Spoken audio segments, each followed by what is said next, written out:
Hello students, today let us discuss the continuation of inverse Laplace transforms, and I call this as inverse Laplace transform 4, that is because just to identify how many classes that we have discussed on inverse Laplace transforms. So in the previous three sessions we had seen what is definition of inverse Laplace transforms, and what are the methods that we are using to find out the inverse Laplace transform for different functions. And there are three methods that we are using here.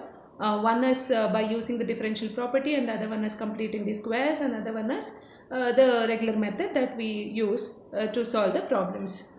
So we have worked out a few problems on all the three methods. Let us continue to learn more in inverse Laplace transform method. So what is that? So here there is a theorem which has been used to find the inverse Laplace transforms, which is called as a convolution theorem. So what is this convolution theorem is, how it is going to be useful, and what are the advantages of this method over the three methods that which we have discussed. So once you understand the convolution theorem, and once we are able to solve one or two problems on it, so that you will come to know how it is better to use this method than the out of the three which we have already used. So, but this convolution theorem cannot be applied everywhere. There are certain limitations for this too, and let us see how exactly we can use it and where exactly we can use it. So, what is convolution theorem statement is? So, statement says that if L inverse of f of s is equal to f of t. So, consider there will be two functions here. L inverse of f of s is f of t, and L inverse of g of s is equal to g of t. And then this is the theorem statement is that L inverse of f of s into g of s is equal to integral 0 to t, that is u varies from 0 to t, f of u into g of t minus u into du. So what did you understand from this statement? So according to the statement, there are two functions given in terms of s, and those two functions are existing in product, and we have to find L inverse on. So therefore L inverse of the product of the two function is to be found by using this integral formula. So now first step that we have to do here is the given function must be splitted up into two functions. One is f of s and the other one is g of s. So while doing that, be little careful whichever gives us the easier way, and which one can be taken as g of s, so that we can conclude or arrive at a easier we can arrive at the solution in a easier steps. So this session is all about working out the problems and finding the inverse Laplace transform of the functions by using convolution theorem.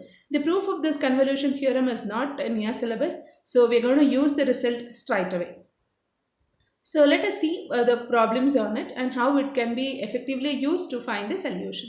So look at the first problem. It has asked us to find L inverse of 1 divided by s into s square plus a square. So look at this problem. So forget about the convolution theorem for a while. Think about the ordinary method of finding the inverse Laplace transform, which we have discussed in the earlier sessions. So what do we do here is, we are going to use the method of partial fractions. We segregate the functions, we substitute a and b and find the values of a and b, substitute it there, and if we get an answer, we will go ahead. Otherwise, we have to use some other method to solve the problem. So that is what the traditional method that which we are using it from the beginning. Let us see how convolution theorems helps us to get the answer in an easier way. So look at the problem given. So here given is 1 divided by s into s square plus a square. And there are two functions. This need to be split up into two functions. Let us take f of s is equal to 1 by s and g of s is equal to 1 by s square plus a square. Okay. So now let us find L inverse of f of s and g of s. So what is L inverse of f of s is? L inverse of f of s is L inverse of 1 by s, which is nothing but L inverse of f of s is nothing but f of t, and L inverse of 1 by s is 1. So just for a change, because our result of a convolution theorem is having integral u varies from 0 to t f of u into g of u. So we are just changing a variable t to u. Therefore, f of t is equal to 1 can also be written as f of u is equal to 1. So just a change in the variable. Similarly, consider here the g of s formula, g of s function. So g of s we have taken it as 1 by s square plus a square. L inverse of g of s is equal to L inverse of 1 by s square plus a square. So it is sine at provided if there is an a in the numerator. because we know that Laplace transform of sin at is a by a square plus a square. So there is an a missing here. So once it is missing, what we can do? Multiply and divide by a. So the multiplied a along with a square plus a square denominator in the denominator gives us sin at, and divided by a is there as it is. So g of t is equal to L inverse of g of s is g of t, and on the other side we have sin at by a. Now, so according to the convolution theorem, L inverse of, try to recall it, L inverse of f of s into g of s, which is equal to integral u varies from 0 to t f of u into g of t minus u. So we need to replace t by this t by t minus u. So g of t minus u is equal to, on the other side also do the same thing, sin of a into t minus u, and multiply the a inside the bracket, you get at minus au, and the denominator a is as it is. So now consider your convolution theorem. That statement is L inverse of f of s into g of s is equal to integral u varies from 0 to t f of u into g of t minus u. So we know what is our f of u. We also know what is g of t minus u. Substituted. F of u is 1, which we have found here, and g of t minus u is this, substituted here, and integrand du is there as it is. So now 1 into sine is sine itself. Anything multiplied to 1 is the same function, so keep it as it is. And integration of sine is minus cos, and cos of at minus au, and this a is already taken it out, and because of integration of sine at minus au, you will get back one more minus a here, because integration is with respect to u, and coefficient of u here is minus a, that minus a appears here. And now integration is done, and it is time to substitute our limits. U varies from 0 to t. Substitute the limits, write down the limits as 0 to t, and these limits are for the variable u. So now this minus a in the denominator also can be taken it outside. So it is 1 by a square, minus here and minus here gets cancelled, and cos of substituting the upper limit at minus at, cos of at minus at, minus the lower limit cos of at minus, in the term in place of u you are substituting it as 0, so it is 0. So cos of at minus at is cos 0 is 1, minus cos at, which is there as it is. So therefore L inverse of f of s into g of s is landing up with the answer 1 by a square into 1 minus cos at. So this is how you need to solve. So now try to compare this method with the earlier method which we have used, and you yourself will get to know what is the difference between this and that, and how easily we can solve the problem by using convolution theorem. So let us see another example similar to that. Find L inverse of, that is find L inverse of s square by s square plus a square the whole square. And here one more thing is, sometimes it will be specified in the examination question paper that use convolution theorem to find the L inverse. Sometimes it will not be specified, just like that it will be asked you to find L inverse of a function.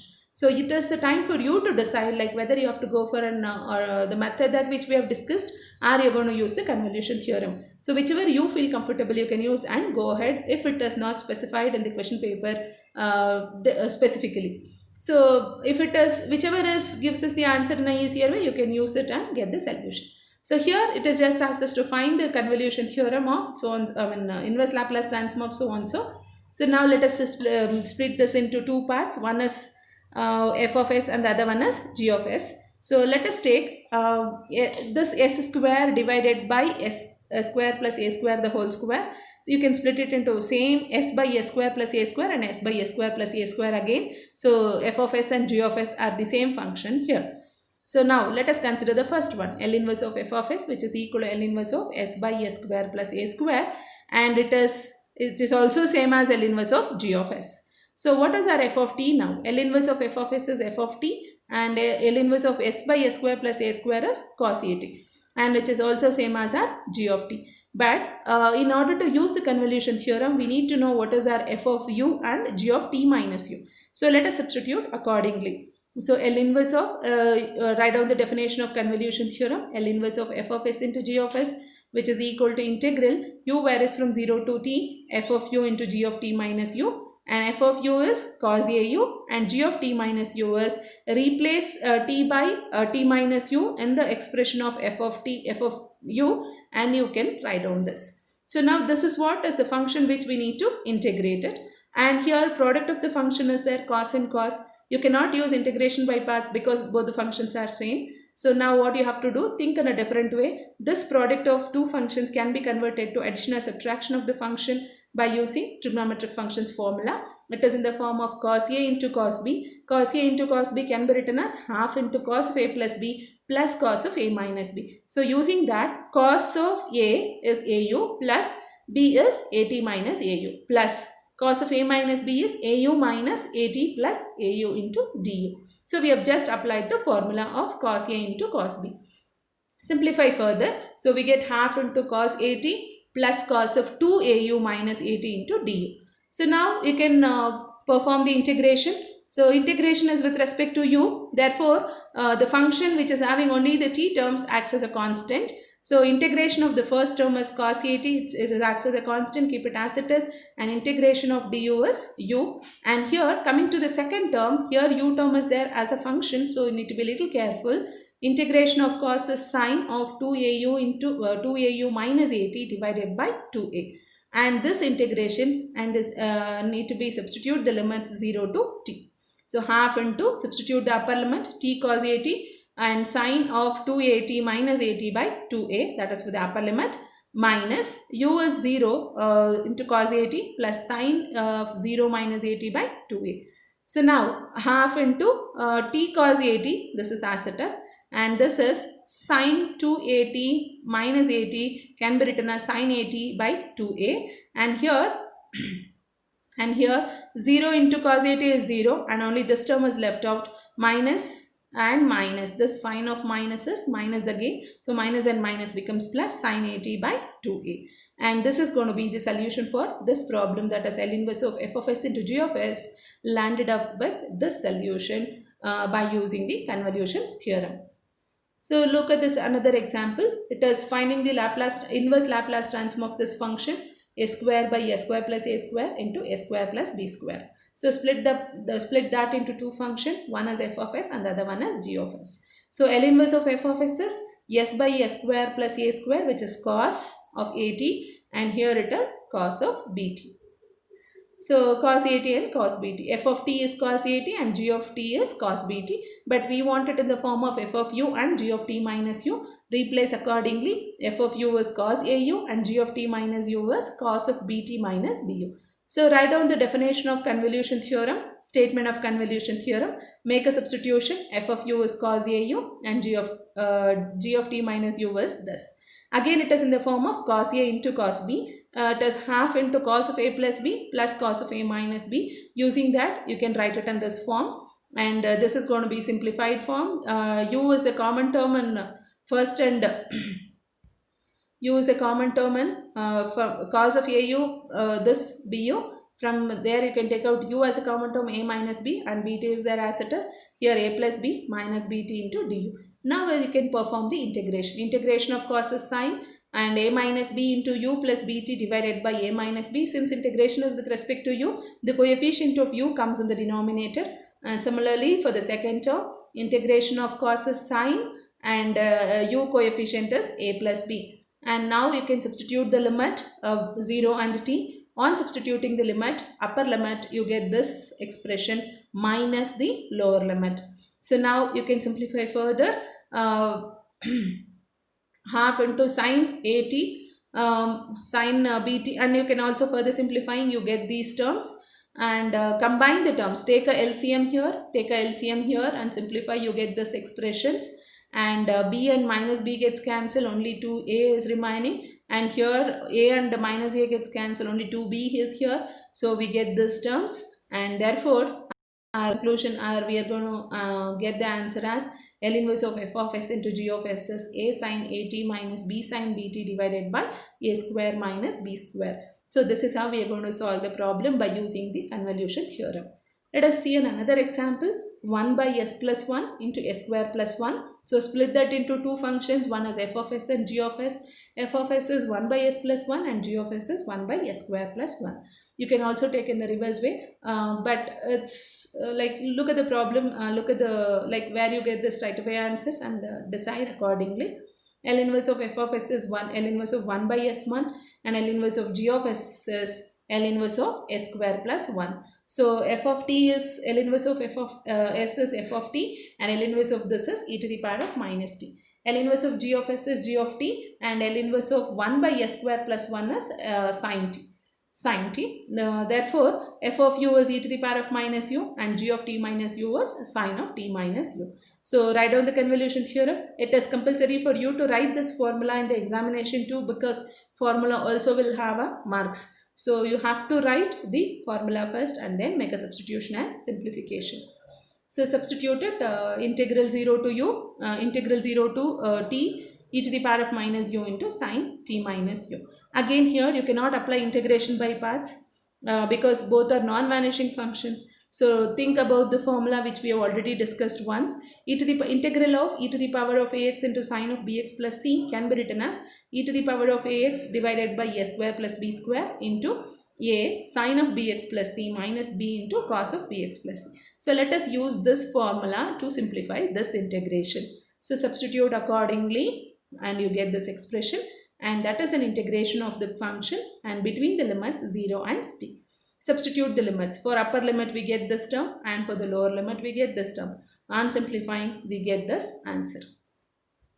So this is how you need to work out. I hope you understood like how convolution theorem simplifies the working procedure of finding the inverse Laplace transform for few functions which exist in product. So solve more number of problems and understand.